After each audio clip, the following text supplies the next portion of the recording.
guys, good morning. Meron tayong sisilipin dito. Ayan o. Tantan. Tantan. Ayan, bulaklak ng kalabasa. At ang kanyang bunga. Ayan. Ang sarap-sarap.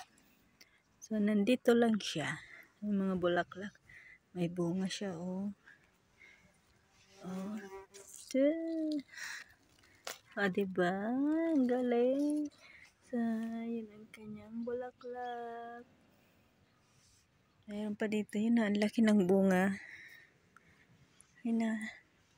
So, ayan yung tanim nila. Tanim nila. Ito, napakalaki yung bunga nito, oh. Grabe. Ang laki. Diba? Uy, pwede na.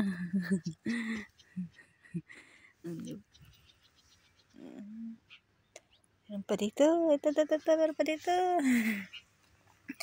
So, ayan guys. Napaganda ng umaga kasi ang cute ng mga bunga ng kalabasa. Ayan, gulay. Gulay is life. So, dito lang nila tinanim ang mga kapitbahay. Yan. Diba? Ganda. So, nakita nyo na ang kalabasa. Wow. Thank you.